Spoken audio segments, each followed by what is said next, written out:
today. I'd like to first focus on the issue of digital trade and the recent decision by the Biden administration to abandon long-held bipartisan digital trade proposals at the World Trade Organization. The sudden change in policy without any consultation with Congress represents a troubling trend to walk back American leadership and creates an opportunity for countries, particularly China, to influence the rules of the digital economy. The administration attempted to justify this abandonment by clinging to the belief that the WTO Joint Statement Initiative on Electronic Commerce does not allow for domestic regulations to be put in place. This approach, in my view, is misguided, and we see the continued proliferation of the new restrictive regulations, digital services taxes, and restrictions on data flows abroad, which all run counter to our U.S. interests.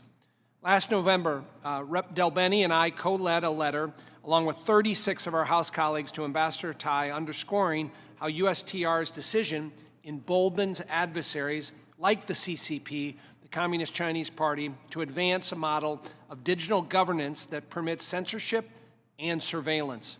It also promotes human and worker rights abuses and forces unwanted technology transfers through initiatives like the Digital Silk Road. Mr. Chairman, I'd ask unanimous consent that this letter be entered into the record, the one I just referenced. Without objection, so ordered. Thank you.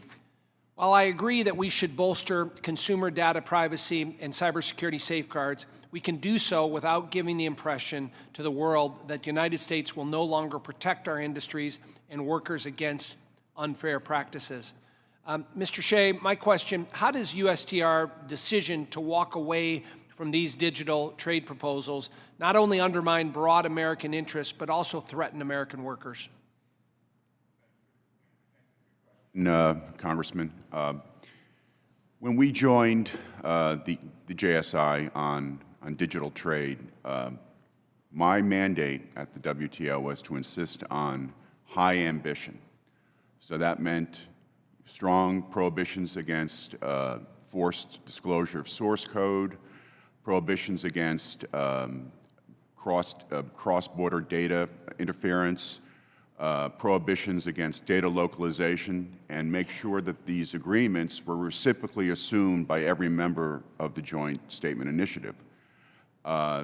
We took very strong positions. I think it was well appreciated by the leaders of the JSI, Australia, Japan, and Singapore, and I think people are probably just at the WTO shaking their heads. What did the U.S. just do? They just did a 180.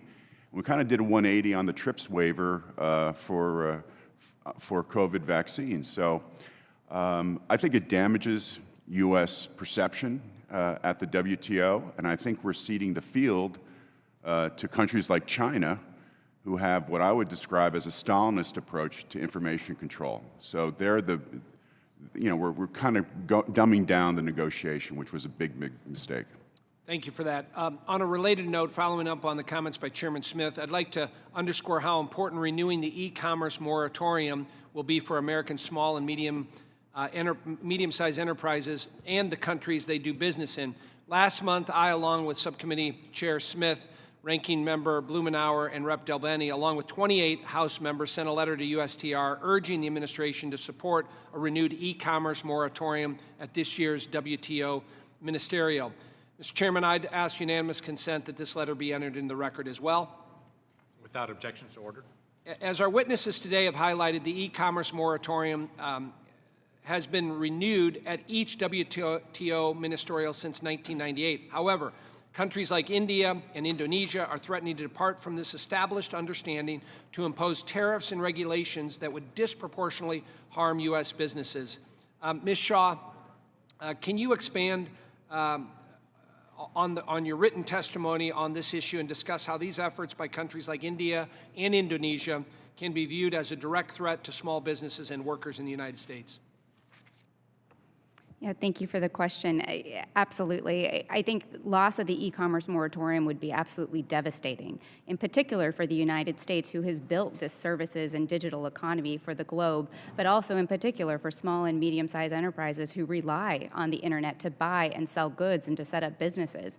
But it wouldn't just impact those individuals in the United States, it would also disproportionately impact women around the world who haven't traditionally had access to the formal economy, but can use their phones to start a business and start a life for themselves and their family. I just think that this policy is so absurd.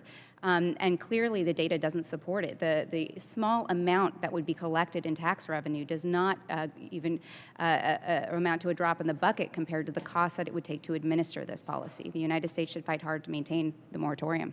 Thank you. I yield back. Thank you. And next,